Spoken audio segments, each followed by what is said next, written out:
ऋग्वेद का सुबोध भाष्य प्रथम मंडल 164वां सूक्त। इस सुंदर और पालन करने वाले तथा सब रस्तों का हरण करने वाले सूर्य का मंझला भाई सर्वत्र व्याप्त है। इसका तीसरा भाई तेजस्वी पीठ वाला, यह घृत से युक्त पीठ वाला है। यहाँ मैंने 7 पुत्रों से युक्त प्रजा के पालन करने वाले को देखा है।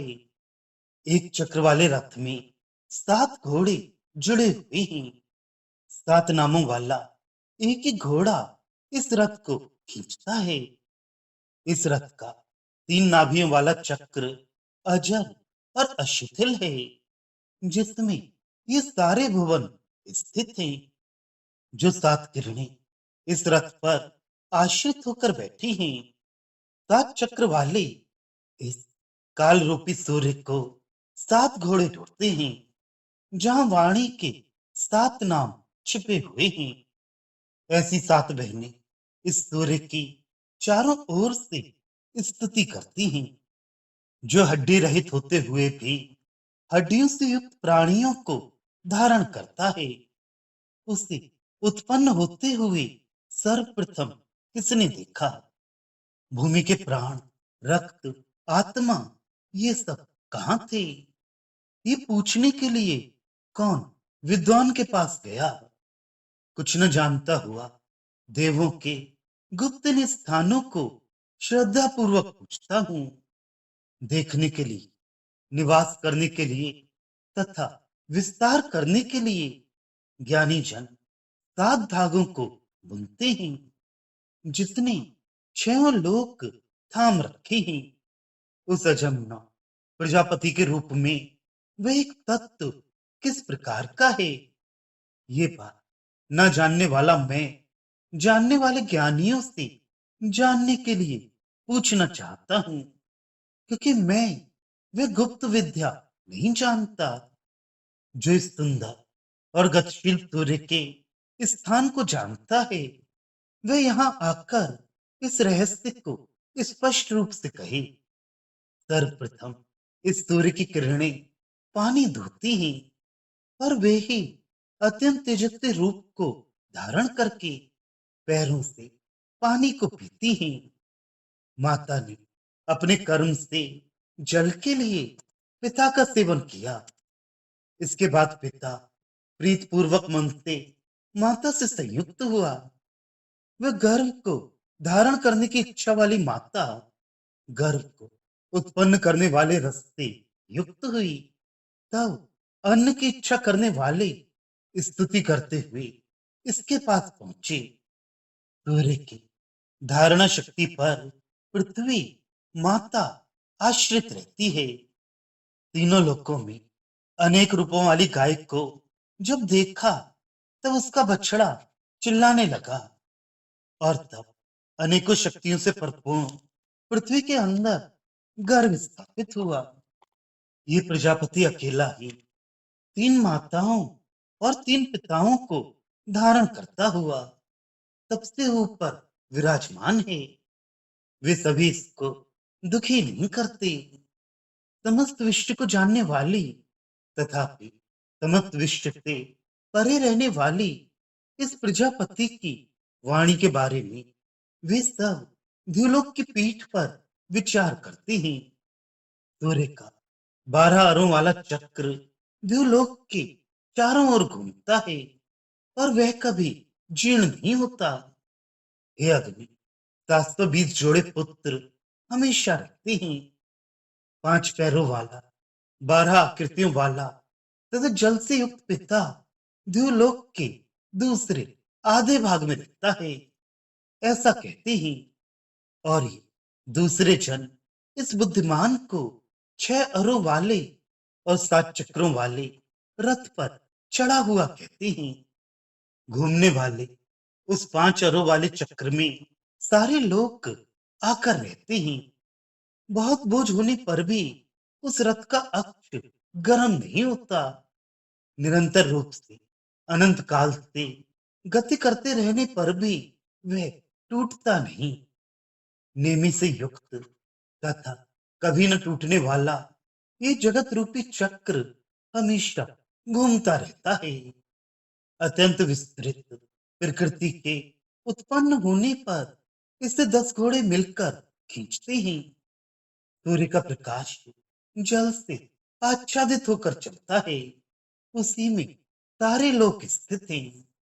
एक साथ उत्पन्न होने वाले 7 तत्वों को एक से उत्पन्न होने वाला कहते हैं। इनमें 6 जुड़मे हैं। ये ऋषि हैं और देवों से उत्पन्न होने वाले हैं। उनके यज्ञ उनके अपने अपने स्थानों पर चल रहे हैं। रूप से विभिन्न होने पर भी एक ही तत्व पर आश्रित होकर गति करते हैं। स्त्रियां होते हुए भी वे पुरुष हैं, ऐसा मुझसे कहते हैं। इस बात को आंखों वाला ही देख सकता है, अंधा इसे नहीं जान सकता। जो ज्ञानी पुत्र है वही इसे जान सकता है। जो इन्हें जानता है वह पिता का भी पिता हो जाता है। द्युलोक की अपेक्षा से नीचे तथा इस पृथ्वी की अपेक्षा से ऊपर के स्थान में अपने पैर से बछड़े को धारण करती हुई गाय ऊपर स्थित है। अनजान लक्ष्य की तरफ गति करते हुए वह गाय किस अर्धभाग के परे चली जाती है और किस स्थान पर अपने बछड़े को उत्पन्न करती है, क्योंकि वे इस अपने झुंड में तो वक्त को पैदा नहीं करती। द्युलोक की अपेक्षा नीचे इस पृथ्वी के पालक अग्नि को जो जानता हो, तथा इस पृथ्वी की अपेक्षा ऊंचे द्युलोक के पालक सूर्य को जो जानता हो, तथा ये दिव्य मन कहां से उत्पन्न हुआ यह जो जानता हो, ऐसा ज्ञानी कौन है? वे यहां आकर हमें बताए। जो पास है उसे लोग दूर कहते हैं, जो दूर है उसे पास कहते हैं। हे सो, तूने और इंद्र ने जो मंडल बनाए हैं वे मंडल रथ की धुरी में जोड़े गए घोड़ों की तरह लोगों को खींचते हैं। हमेशा साथ रहने वाले तथा अत्यंत मित्र 2 उत्तम पंख वाले पक्षी एक ही वृक्ष का आलिंगन किए हुए हैं। उनमें एक उस पेड़ के मीठे मीठे फलों को खाता है और दूसरा उन फलों को न खाता हुआ केवल प्रकाशित होता है। जिस वृक्ष पर बैठकर उत्तम पंख वाले पक्षी गण अमृत के भाग की अपनी वाणियों से निरंतर स्तुति करते हैं, संपूर्ण लोकों का स्वामी और रक्षक विज्ञानवान मुझ अज्ञानी के अंदर प्रविष्ट हो गया। जिस वृक्ष पर मधु को पीने वाले सुपाण पक्षी बसेरा करते हैं और प्रजा उत्पन्न करते हैं, उस वृक्ष के सबसे ऊपर मीठे मीठे फल हैं, पर जो पिता को नहीं जानता वह उन मीठे फलों को नहीं पा सकता। गायत्री के ऊपर गायत्री स्थित है। त्रिष्टुप से त्रिष्टुप की रचना हुई। जगती पर जगत पर रखा गया है। जिस बात को जानते हैं वे अमृत को प्राप्त करते हैं। गायत्र से अर्क को नापा जाता है, अर्क से सोम को नापा जाता है, त्रिष्टुप से वाक को नापा जाता है, वाणी से वाणी को नापा जाता है। 2 पाद और 4 पादों वाले अक्षर से 7 प्रकार की वाणी नापी जाती है। अत्यंत गति करने वाले सूर्य के द्वारा प्रजापति ने द्युलोक में सिंधु को स्थिर किया। पृथ्वी से संयुक्त होते हुए सूर्य को देखा गया। गायत्री की 3 समुदाय हैं, ऐसा कहते हैं। तब उनके बल और महत्व से वह सुशोभित हुआ। इस उत्तम रीत से दूध देने वाली गाय को मैं बुलाता हूँ और इस गाय को उत्तम हाथों से युक्त दूध दोहने वाला दुहे। सविता हमें श्रेष्ठ दूध प्रदान करे। भट्टी गर्म है, इस बात को मैं कहता हूं। अष्टवसुओं और ऐश्वर्यों को धारण एवं उनका पोषण करने वाली धेनु रवाती हुई तथा मन से अपने बछड़े को प्यार करती हुई आई है। यह ना मारे जाने योग्य गाय अश्विनी देवों के लिए दूध दुहे तथा महान सौभाग्य के लिए वह बढ़े। आंखें बंद किए हुए बछड़े के पास जाकर गाय शब्द करती है और उस बछड़े के सिर को चाटने के लिए रमाती है। शब्द करती हुई वह बछड़े के मुख को अपने गरम गरम थनों के पास ले जाती है, रमाती जाती है और दूध से उस बछड़े को तृप्त करती जाती है। जिस मेघ ने किरणों को चारों ओर से घेर लिया है, वह मेघ शब्द करता है। उन मेघों में आश्रय ये विद्युत गर्जना करती है। वह अपने कर्मों से मनुष्यों को उत्पन्न करती है और तदनंतर चमकीली होकर अपना सुंदर रूप प्रकाशित करती है। शीघ्र गति से गति करने वाला तथा श्वसन करने वाला ये जीव निकल जाता है और ये शरीर ग्रह में निश्चल पड़ता रहता है। मरे हुए का मर्त के साथ रहने वाला अविनाशी आत्मा अपनी धारण शक्तियों से युक्त होकर घूमता रहता है। कभी भी न गिरने वाले, पास के और दूर के मार्गों से चलने वाले तथा रक्षण करने वाले इस सूर्य को मैंने देखा है। एक साथ चलने वाले तथा वह चारों ओर फैलने वाले तेज को धारण करता हुआ संसार में विराजमान होता है। जिसने ये सृष्टि बनाई वह भी इसे नहीं जानता। जिसने इसे देखा उससे यह छिप गया। माता के गर्भ के अंदर चारों ओर से वेष्टित है। बहुत प्रजा वाला होकर मृत्यु में प्रविष्ट हो जाता है। देव मुझे उत्पन्न करने वाला तथा पालक भी है। वे मेरा भाई भी है और यहाँ मेरा केंद्र भी है। ये विशाल पृथ्वी मेरी माता है। ऊपर की ओर उठे हुए दो पात्रों के स्थान में रहता हुआ पिता दुहिता में गर्भ स्थापित करता है। इस पृथ्वी का आखिरी अंत तुमसे पूछता हूँ। सब भुवन के केंद्र के विषय में मैं पूछता हूँ। बलवान अश्व के वीर के विषय में मैं पूछता हूँ। वाणी का परम आकाश अर्थात उत्पत्ति स्थान मैं पूछता हूँ। ये वेदी पृथ्वी का अंतिम छोर है। ये यज्ञ संसार का केंद्र है। ये तो बलवान का वीर है और ये ब्रह्मा वाणी का परम उत्पत्ति स्थान है। संसार का साथ अर्ध भाग के 7 पुत्रों में है जो व्यापक देव की आज्ञा से अपने अपने धर्म में स्थित है। वे बुद्धिमान और सर्वव्यापक होकर अपनी बुद्धि और मन से सब ओर से घेरते हैं। मैं नहीं जानता कि मैं किसके सदृश हूँ। अंदर बधा हुआ मैं मन से चलता हूँ।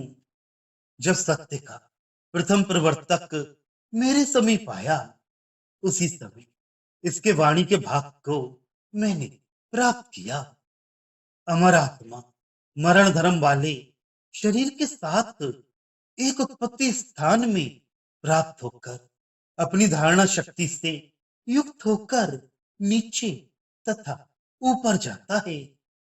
वे दोनों शाश्वत रहने वाले और विविध गति वाले तथा विरुद्ध गति वाले हैं।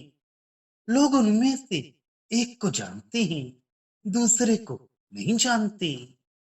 परम आकाश के समान व्यापक और इच्छाओं के अक्षर के समान अविनाशी परमात्मा है जिसमें संपूर्ण देवगण स्थित है। जो पर ब्रह्म को नहीं जानता वे इन वेद मंत्रों से क्या करेगा। जो उस परम तख्त को जानते हैं। वे विद्वान उत्तम स्थान में बैठते हैं। हे न मारे जाने योग्य गौ, तो उत्तम घास खाने वाली और भाग्यशाली हो, और हम सब भी भाग्यवान हों। सर्वदा तृण भक्षण कर और भ्रमण करती हुई शुद्ध जल पी।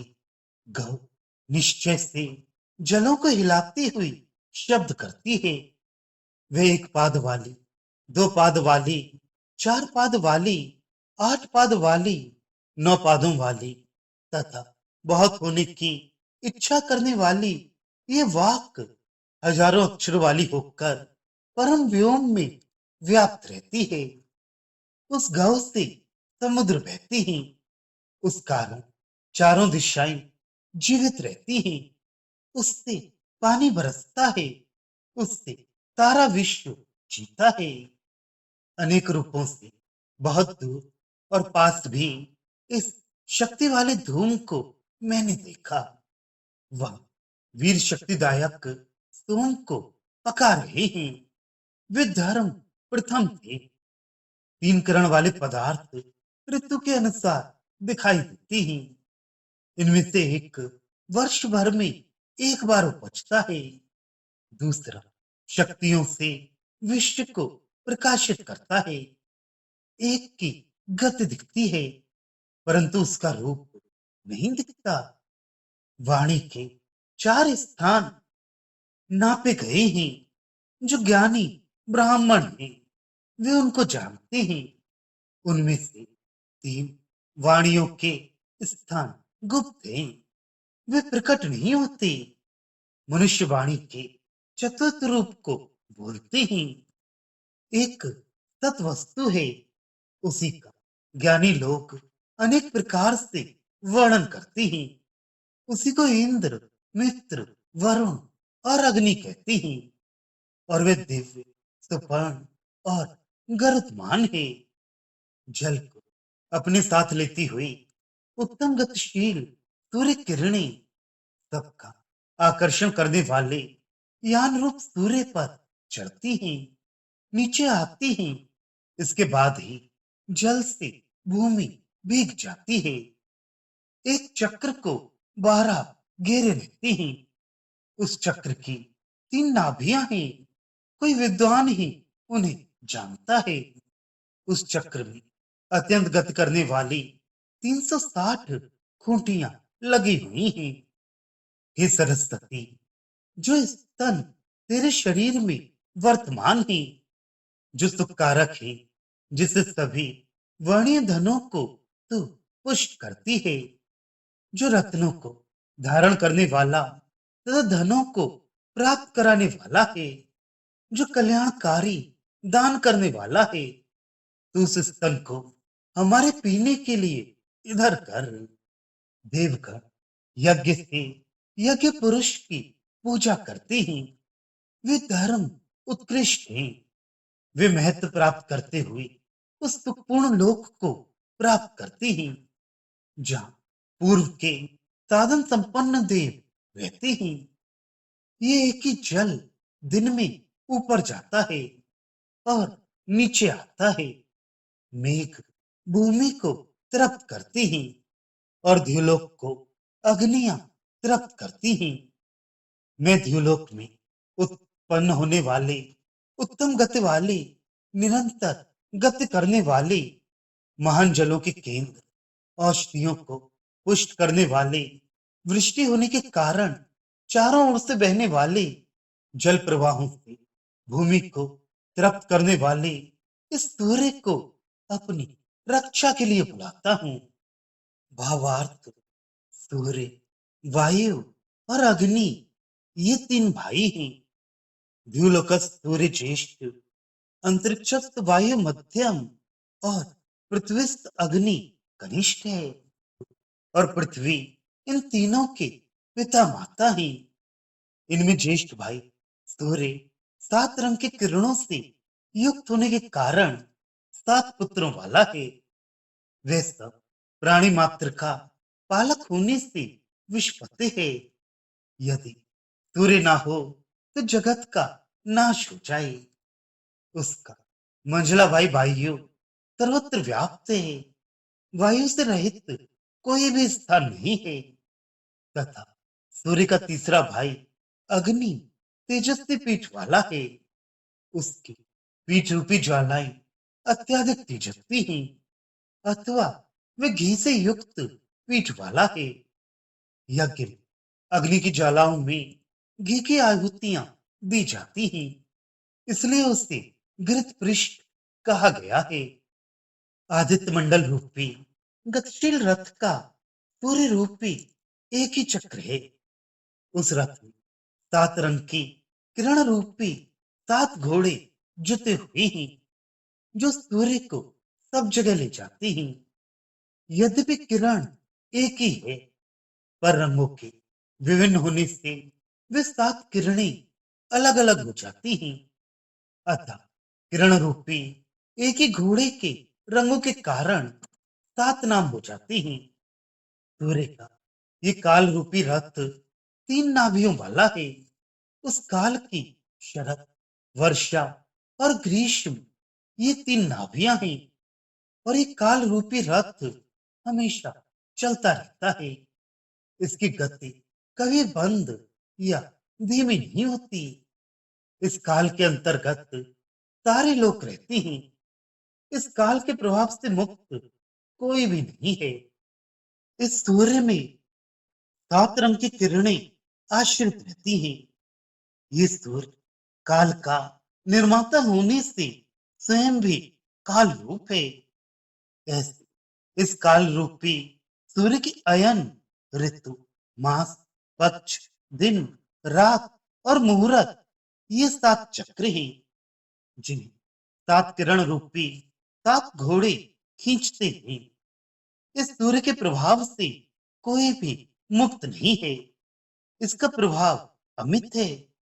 इसलिए 7 नाम अर्थात 7 स्तरों और 7 बहनों अर्थात 7 छंदों वाली वेदवाणी इसी सूर्य की स्तुति करती है। सृष्टि के पूर्वावस्था का वर्णन है। जिस समय कुछ भी पदार्थ अस्तित्व में नहीं था, उस समय भी एक तत्व ऐसा विद्यमान था, जो सब सृष्टि का निरीक्षण कर रहा था और उत्पन्न होते हुए पदार्थों को देख रहा था। वह तत्व कहा अर्थात प्रजापति था। आज भी वह प्रजापति स्वयं हड्डी से रहित अर्थात शरीर से रहित होते हुए भी शरीर से युक्त प्राणियों का पालन पोषण करता है।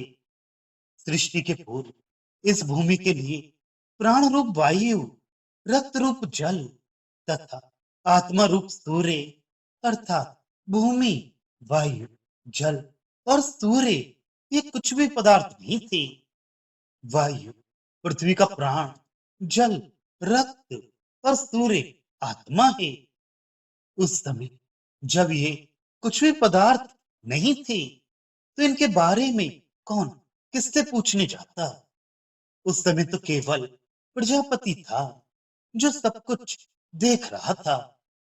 इस विश्व में अनेक देवता कार्य करते हैं। वे अनेक लोकों में रहते हैं, पर उनका मूल स्थान अर्थात जहां से वे उत्पन्न हुए रहस्यमय या गुप्त है। ये बात एक अपरपक्व बुद्धि वाला श्रद्धालु जिज्ञासु जानना चाहता है। ये ज्ञान युक्त देवगण उत्पन्न होकर मन, प्राण, पृथ्वी, जल, तेज, वायु और आकाश, पंचभूत, इन 7 तत्व रूपी 7 सूतों से ताना बाना ढालकर ये संसार रूपी वस्त्र बुनते हैं अर्थात इस संसार को उत्पन्न करते हैं। तब ये संसार विस्तृत होकर देखने और रहने योग्य होता है। देवगण जुलाहे हैं, जो मन, प्राण और पंच महाभूत रूपी 7 सूतों को लेकर संसार रूपी वस्त्र बुना करती हैं, जिसने ये 6 लोक स्थिर किए हुए हैं। वह अजन्मा एक तत्व किस तरह का है, उसका स्वरूप क्या है, ये कुछ निश्चित नहीं है। पर वह कुछ है, इतना तो ज्ञात है। पर उसके निश्चित स्वरूप का ज्ञान प्राप्त करना कठिन है। उसी तत्व के प्रभाव से ये सभी लोग स्थिर हैं। उस तत्व के निश्चित स्वरूप का परिज्ञान ज्ञानियों से पूछकर ही प्राप्त किया जा सकता है। पर उसके लिए भी जिज्ञासु के ये भाव हों कि मैं कुछ नहीं जानता, अतः मैं ज्ञानियों से पूछता हूँ। अर्थात वे जिज्ञासु भाव से विनम्र होकर ज्ञानियों के पास जाए, उनके ज्ञान की परीक्षा के लिए नहीं। ये सूर्य कहाँ से उत्पन्न होता है, कहाँ रहता है और इसका स्वरूप क्या है, ये सभी बातें हर कोई नहीं जान सकता, ज्ञानी ही जान सकते हैं। वर्षा काल में इस सूर्य की जो गायें अर्थात किरणें पानी बरसाती हैं, वे ग्रीष्म काल में तेज होकर अपने अग्रभाग से पृथ्वी पर के पानी को पीती हैं, सोखती हैं। पानी का सोखना और बरसना ये सूर्य के कार्य सभी जानते हैं। पर उस सूर्य का मूल स्थान केवल ज्ञानी ही जानते हैं। ग्रीष्म काल में संतप्त हुई पृथ्वी माता को पानी की आवश्यकता होती है, तब सूर्य जल बरसाता है। इस जल के माध्यम से पृथ्वी रूपी माता और सूर्य रूपी पिता का संयोग होता है। तब पिता रूपी सूर्य वर्षा रूपी वीर्य को माता रूपी पृथ्वी में स्थापित करता है। जब वह पृथ्वी वर्षा जल से सिंचित होकर गर्भ धारण कर गर्भ रूपी अन्न आदि को प्रस्तुत करने में समर्थ होती है, तब अन्न को प्राप्त करने की इच्छा करने वाले कृषक आदि उस पृथ्वी के पास जाते हैं। सूर्य तब विश्व की धारणा करता है, अतः उस पर पृथ्वी भी आश्रित रहती है। सूर्य से पृथ्वी को जीवन मिलता है। इस सूर्य की किरणों के द्वारा बादलों का निर्माण होता है। अतः सूर्य की किरणें गायब हुई और उसके द्वारा उत्पन्न हुए बादल उसके बछड़े हैं। जब बादल इन किरणों से संयुक्त होता है, तब वह गरजता है और पानी बरसाता है। उस पानी रूपी वीर्य के कारण ये पृथ्वी गर्भवती अर्थात अन्न आदि को प्रस्तुत करने में समर्थ होती है। ये प्रजापति पृथ्वी, अंतरिक्ष और द्युलोक रूपी तीन माताओं और अग्नि, वायु और द्यु रूपी तीन पिताओं का भरण पोषण करता हुआ उन सबसे परे रहता है। अर्थात इन सब में रहता हुआ भी इनमें लिप्त नहीं होता, इसलिए ये उससे दुखी नहीं करते। शब्द आकाश का गुण होने से वाणी आकाश का ही रूप है और आकाश ब्रह्म का रूप है, अतः वाक भी ब्रह्म का रूप है। ये ब्रह्म सारे विश्व को जानता है और इस विश्व से भी परे है। सभी देव इस ब्रह्म की शक्ति का विचार करते हैं। इस सूर्य का 12 मास वाला चक्र इस विश्व के चारों ओर निरंतर घूमता रहता है। इतनी गति करने के बावजूद भी ये चक्र कभी टूटता या शिथिल नहीं होता। 12 मासों का चक्र हमेशा चलता रहता है। अग्नि रूप सूर्य के दिन रात रूपी 720 जोड़े पुत्र अर्थात 360 दिन और 360 रात ये हमेशा कार्य करते रहते हैं। 360 दिन और 360 रात इस प्रकार 720 जुड़वे पुत्र हमेशा कार्य में रत रहते हैं। अयन मास ऋतु पक्ष दिन और रात इन 5 पैरों वाला तथा 12 महीने रूप 12 आकृति वाला तथा जल को बरसाने वाला सूर्य द्यूलोक के आधे भाग में रहता है, अर्थात पृथ्वी की अपेक्षा से वह अंतरिक्ष से परे रहता है। ये सूर्य संवत्सर रूपी रथ पर चढ़ा हुआ है।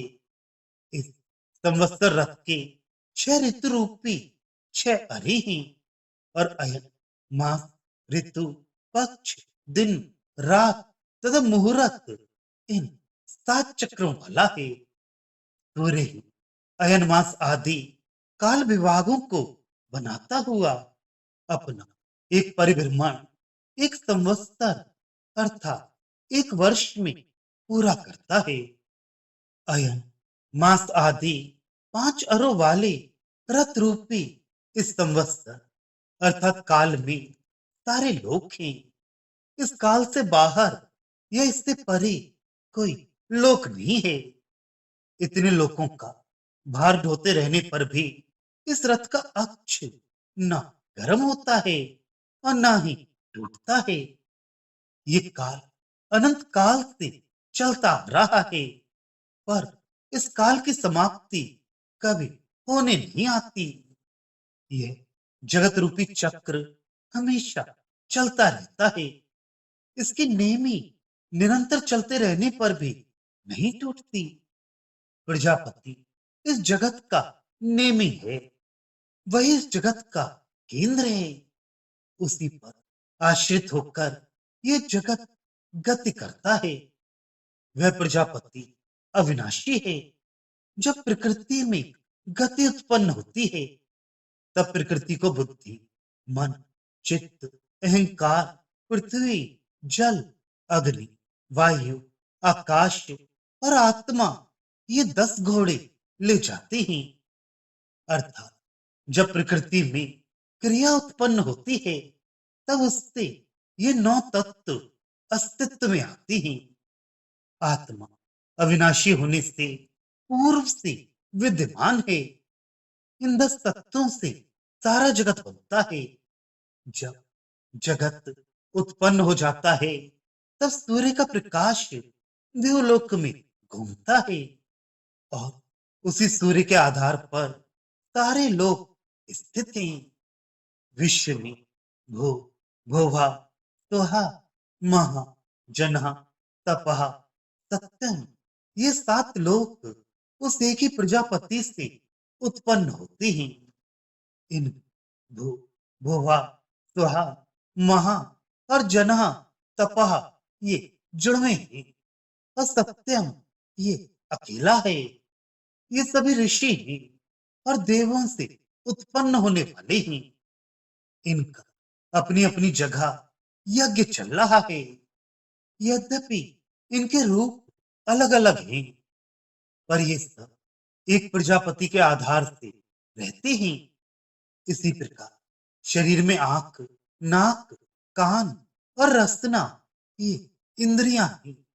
इनमें 2 आंखें, 2 नाक और 2 कान ये जुड़वे हैं, और रसना ये अकेली है। ये 7 ऋषि हैं और देवों से पैदा हुए हैं। सूर्य देव से आंख, दिशाओं से कान, अश्विनी देवों से नाक और जल से रसना हुई है। ये सभी इंद्रियां अपनी अपनी जगह मानव जीवन रूपी यज्ञ रचा रही हैं। यद्यपि ये रूपों में पृथक पृथक है, पर सभी एक आत्मा के आश्रय से इस शरीर में रह रही हैं। हर स्त्री में आधा पुरुषत्व और हर पुरुष में आधा स्त्रीत्व होता है।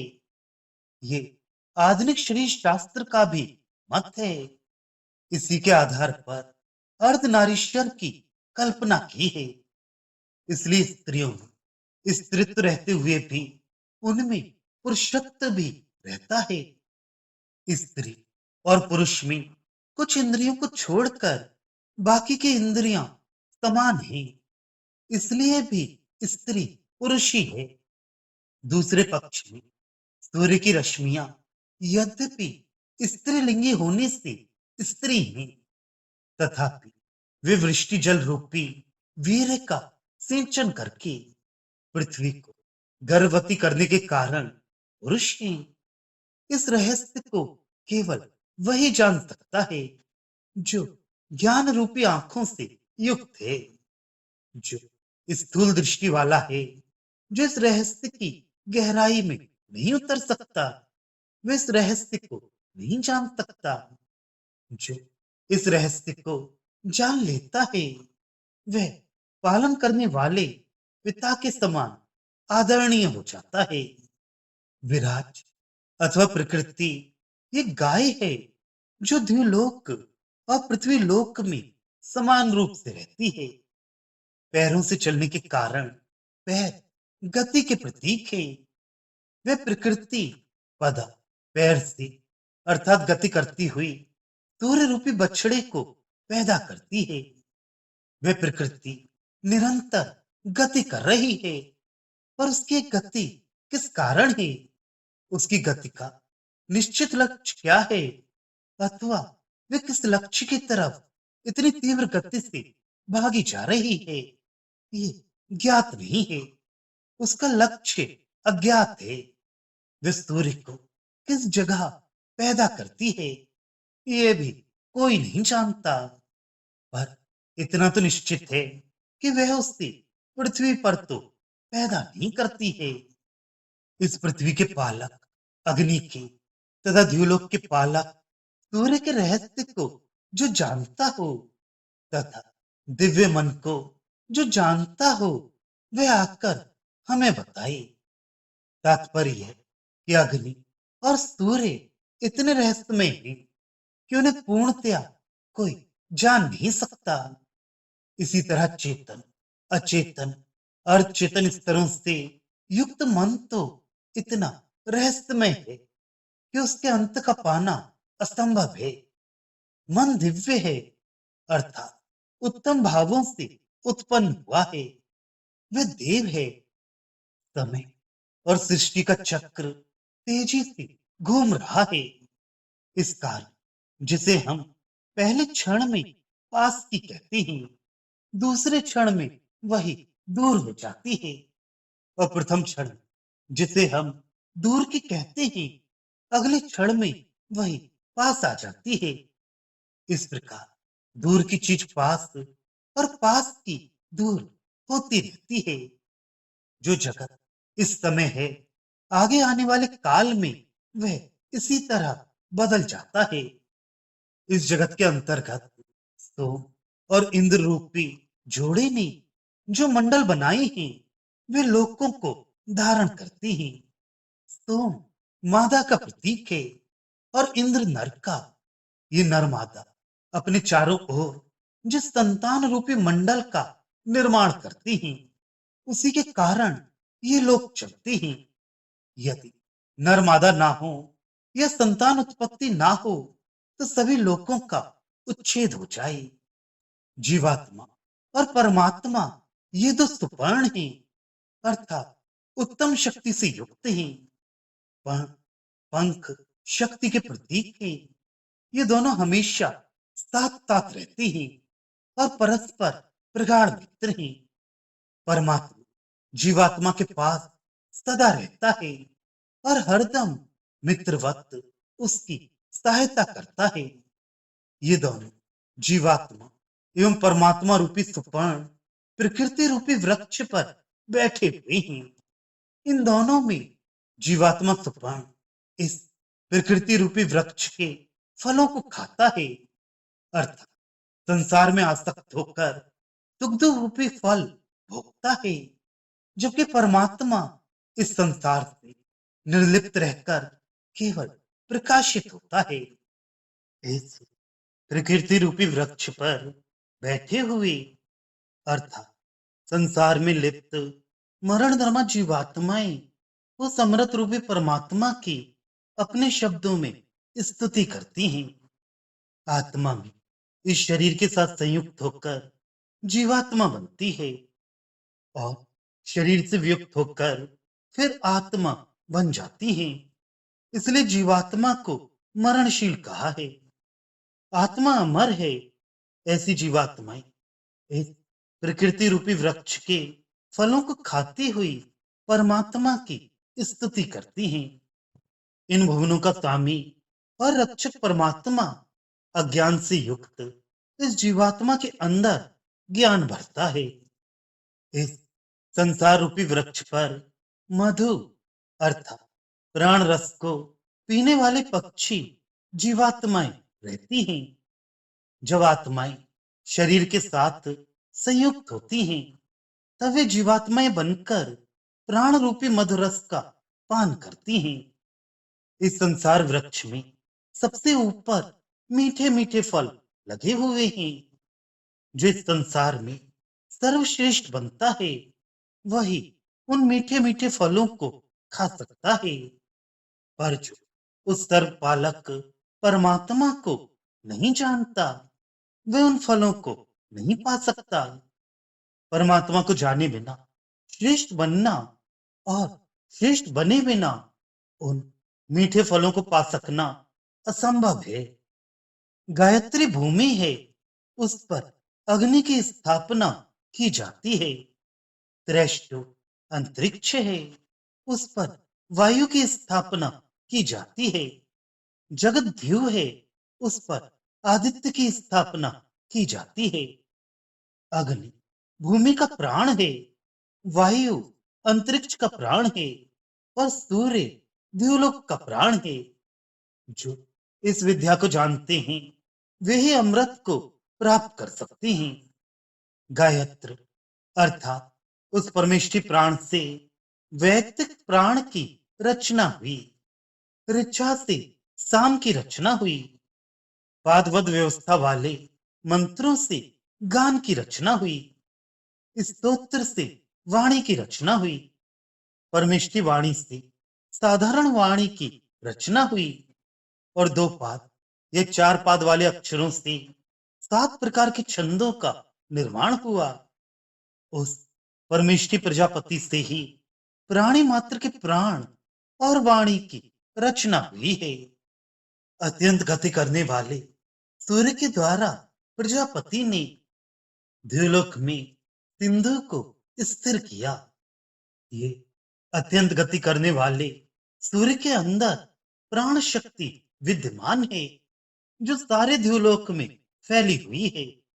जब वृष्टि के माध्यम से सूर्य पृथ्वी से संयुक्त होता है, तब सूर्य और द्युलोक के अंदर निहित प्राण उस वृष्टि जल से इस पृथ्वी पर आती है। ऐसे सूर्य के द्यू, अंतरिक्ष और पृथ्वी ये 3 पाद होते हैं। उस परमेष्टि प्रजापति के तेज से ही ये सूर्यादि तत्व शक्तिशाली होते हैं। ये कामधेनु गाय महाप्रकृति है। इसका वस्त्र प्राण रूप सूर्य है और ये संसार उस गाय रूपी प्रकृति का दूध है। इस दूध को वही दूह सकता है जो ज्ञानी है। अर्थात ज्ञानी ही इस प्रकृति और संसार की वास्तविकता को जान सकता है। सविता ये मन और प्राण है। ये प्राण शरीर में जीवन रस का संचार करता है। ये शरीर एक भट्टी है जो सदा तपती रहती है और इसमें प्राण के द्वारा उत्पन्न जीवन रस पकता रहता है।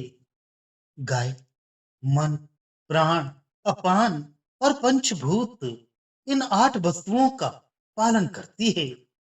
अर्थात ये गाय सारे संसार का पालन करती है। वे प्यार की मूर्ति है। यह मारे जाने योग्य नहीं है, अतः इसकी हिंसा नहीं करनी चाहिए। इसके विपरीत इसे इस तरह से बढ़ाना चाहिए।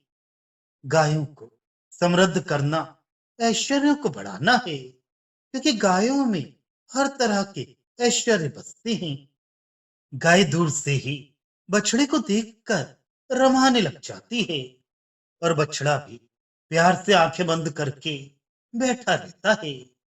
तब गाय बछड़े के पास जाकर उसके सिर को प्यार से चाटती और उसके मुंह के पास अपने थनों को ले जाती है ताकि वह दूध पी ले।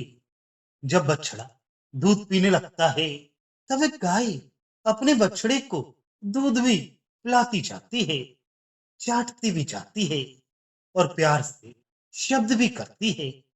प्यार का स्वाभाविक वर्णन है। बादल शब्द करते हुए आते हैं और सूर्य किरणों को ढक लेते हैं। उन बादलों में स्थित बिजली गरजती है।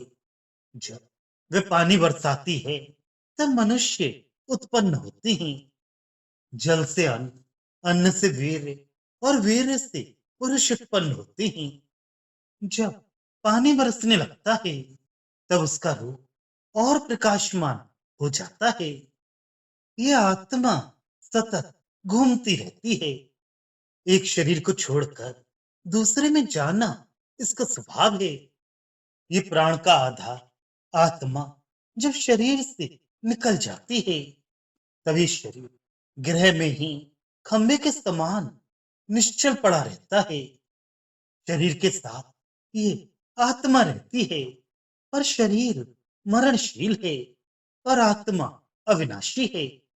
शरीर इस आत्मा के आश्रित रहता है, पर यह आत्मा किसी दूसरे पर आश्रित नहीं रहती, अपितु अपनी ही शक्तियों से युक्त होकर सर्वत्र घूमती रहती है। ये सूर्य निरंतर चलता तो रहता है, पर कभी गिरता नहीं। ये पास के और दूर के मार्गों से सदा चलता रहता है और सारे संसार की रक्षा करता है। चारों ओर फैलने वाले तेज से युक्त रहता है और सारे भुवनों में संचार करता है। ये विश्व इतना विस्तृत और अनंत है कि जिसने ये विश्व बनाया है, वह भी इसे पूरी तरह जानता है या नहीं, कौन कह सकता है। जब उसके कर्ता के बारे में भी ये संशय है, तो इस अल्पज्ञ आत्मा के बारे में तो कुछ कहना ही व्यर्थ है, क्योंकि जब ये आत्मा इस विश्व को देखने की कोशिश करती है, तब ये विश्व उससे छिप जाता है। अर्थात ये अल्पज्ञ आत्मा इस विश्व के अनंत तत्व की कल्पना भी नहीं कर सकती। यह आत्मा माता के गर्भ के अंदर आकर प्रसूत होती है, फिर वह भी अनेक प्रजाओं को उत्पन्न करके अंत में मृत्यु के मुख में चली जाती है। यद्यपि आत्मा अविनाशी है, पर शरीर के संयोग के कारण शरीर के धर्म उस पर आरोपित होते हैं। द्युलोक सूर्य का उपलक्षण है। सूर्य सब संसार को पैदा करता है, उसका पालन करता है और उसकी सहायता करता है। सारे संसार का केंद्र ये सूर्य है। पृथ्वी लोक और ध्युलोक ये दो पात्र हैं जो एक दूसरे की तरफ मुंह किए हुए हैं। इन दोनों के बीच में स्थित सूर्य अपने से दूर स्थित पृथ्वी में वृष्टि जल द्वारा गर्भ स्थापित करता है, अर्थात वह पृथ्वी को अन्न आदि प्रस्तुत करने के कार्य में समर्थ बनाता है। इस पृथ्वी का अंतिम भाग कौन सा है? संपूर्ण जगत का केंद्र कौन सा है? बलवान अश्व का वीर कौन सा है? और वाणी का परम उत्पत्ति स्थान कौन सा है? ये चार प्रश्न इस मंत्र में पूछे गए हैं, जिनका उत्तर आगे दिया गया है। पृथ्वी माता का प्रतीक है। ये वेदी अर्थात प्रसव स्थान ही मातृत्व की पराकाष्ठा है। मातृत्व से बढ़कर और कोई तत्व नहीं। माता सबसे बड़ी होती है, इसलिए मातृत्व अंतिम पराकाष्ठा है। स्त्री पुरुष का संयोग रूपी यज्ञ ही इस संसार का केंद्र है। यदि स्त्री पुरुष संयोग रूपी यज्ञ ना हो, तो संसार का उच्छेद हो जाए। तो अर्थात संतान ही बलवान और शक्तिशाली पुरुष का रेत है। जब तक संतान ना हो, तब तक वीर्य की सार्थकता नहीं होती। किसी पुरुष के वीर्य के बलवान होने का प्रमाण उसकी संतान है। निर्बल वीर के संतान नहीं होती। यह आत्मा ही वाणी का उत्पत्ति स्थान है। आत्मा कुछ अभिप्राय व्यक्त करने की इच्छा से इंद्रियों के साथ संयुक्त होकर वाणी उत्पन्न करती है। परमिष्ठि के दो भाग हैं, एक परार्ध और दूसरा अवरार्ध। परार्ध प्रजापति है और अवरार्ध प्रकृति। अवरार्ध प्रकृति के मन, प्राण और पंचभूत रूपी सात पुत्र हैं, जिनसे ये सारा विश्व बनता है। ये सभी तत्व व्यापक प्रजापति की आज्ञा से अपना अपना काम करते हैं तथा सारे विश्व को घेरे रखते हैं। विश्व में ऐसा कोई भी पदार्थ नहीं है जो मन, प्राण और पंचभूतों से रहित हो। यह आत्मा किसके समान है, ये विदित नहीं। यह आत्मा इस शरीर में बद्ध होकर रहती हुई भी मन से बड़ी हलचल करती है। जिस समय यह आत्मा सत्य के पहले प्रवर्तक परमात्मा को प्राप्त होती है, उसी समय इस दिव्य मंत्र की वाणी का भाग्य इसे प्राप्त होता है। यह आत्मा अमर है, तथापि मरण धर्म वाले शरीर के साथ रहने के कारण ये विविध योनियों में जाती है। यह अपनी धारण शक्ति के साथ ही इस शरीर में आती और शरीर से पृथक होती है। ये दोनों शरीर और आत्मा शाश्वत और गतिमान है, पर दोनों की गतियों में अंतर है। इनमें प्रथम शरीर को तो प्रत्यक्ष देखते हैं, इसलिए इसके बारे में जानते हैं, पर आत्मा अप्रत्यक्ष होने के कारण उसके बारे में नहीं जानते। वह परब्रह्म आकाश के समान व्यापक और वेद मंत्रों के अक्षरों के समान अविनाशी है। जिस प्रकार परमात्मा में सब देवगण निवास करते हैं, उसी प्रकार उसकी वाणी वेद मंत्रों के अक्षर समूहों में देवगण निवास करते हैं। जो मनुष्य उस परमात्मा की सत्ता में विश्वास नहीं करता, जो नास्तिक है, वे इन वेद मंत्रों का क्या सदुपयोग कर सकेगा। पर जो परमात्मा पर श्रद्धा करते हैं, वे इन मंत्रों का मनन करके परम स्थान मोक्ष को प्राप्त करते हैं। गाय ना मारी जाए, वह सर्वत्र तृण भक्षण करती हुई भाग्यशालिनी हो और उसके साथ हम सब भाग्यशाली हों। ये गाय शुद्ध घास खाती हुई और शुद्ध जल पीती हुई सर्वत्र संचार करे। गाय सौभाग्य की प्रतीक है, उसकी सर्वत्र सुरक्षा हो। यह वाक रूपी गौ अर्थात काव्यमय वाक 1, 2, 4, 8 अथवा 9 पदों वाले छंदों में विभक्त हुई है। ये अनेक प्रकार की है, 1000 अक्षरों तक इसकी सीमा है। यह सारे आकाश में व्याप्त है। शब्द आकाश का गुण है, इसलिए वाणी भी आकाश का गुण ही है। उस गौ अर्थात सूर्य रश्मियों से जल प्रवाह बहते हैं, अर्थात उन सूर्य रश्मियों के कारण जल बरसता है और उस वृष्टि के कारण जल प्रवाह बहते हैं। उस जल से सारी दिशाएं प्रसन्न रहती हैं। जल बरसने के बाद चारों ओर हरियाली छा जाती है। उस जल से सारा विश्व जीता है। इस वृष्टि जल के साथ सूर्य में स्थित प्राण या जीवन शक्ति इस पृथ्वी पर आती है। उस जीवन शक्ति से सारा विश्व जीवित रहता है। पास और बहुत दूर भी मैंने धुएं को देखा और उससे अग्नि का अनुमान किया। उस अग्नि पर वीरगण शक्तिदायक सोम को पकाते हैं। ये सब यज्ञ कर्म के प्रारंभ में होते थे। तीन किरण वाले पदार्थ अग्नि, आदित्य और वायु हैं। अग्नि वर्ष भर में एक बार यज्ञ में प्रज्वलित होती है, अर्थात वर्षारंभ में एक बार यज्ञाग्नि प्रज्वलित की जाती है और वह सतत प्रज्वलित रहती है। उसी अग्नि से प्रतिदिन का यज्ञ निष्पन्न होता है। दूसरा, सूर्य अपनी किरणों से समस्त संसार को प्रकाशित करता है। तीसरा, वायु है। उसकी गति तो ज्ञात होती है, पर उसका रूप देखने में नहीं आता।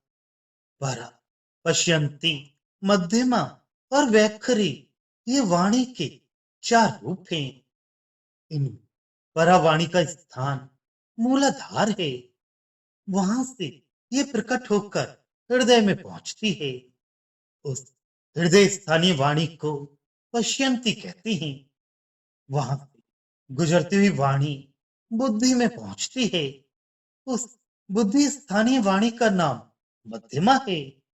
उस बुद्धि में से निकलकर वाणी कंठ और मुख में प्रकट होती है। यही वैखरी वाणी है।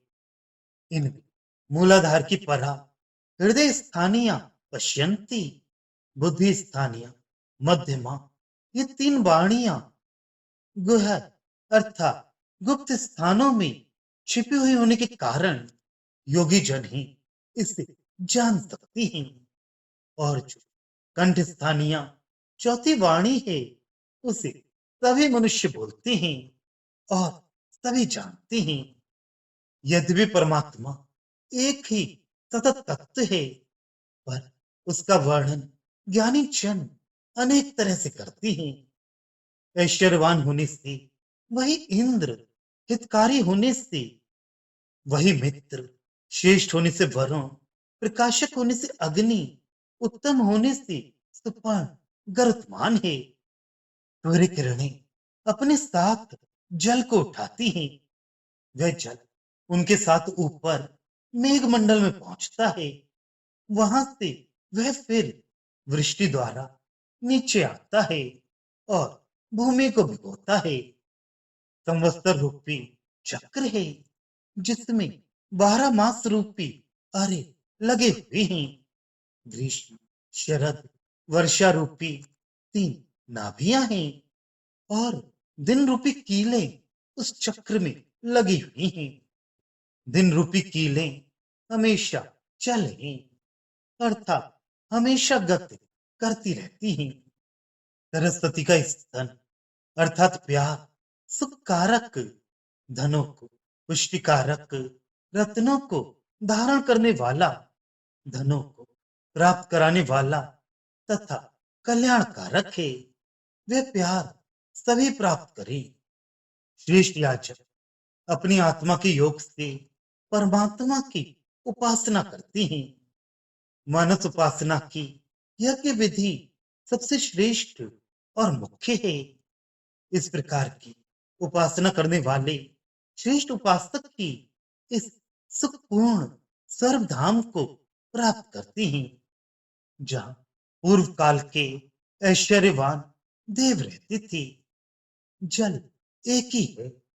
वही जल गर्मी के दिनों में सूर्य किरणों से संतप्त होकर वाष्प रूप में ऊपर जाता है और वही जल वर्षा ऋतु में नीचे आता है।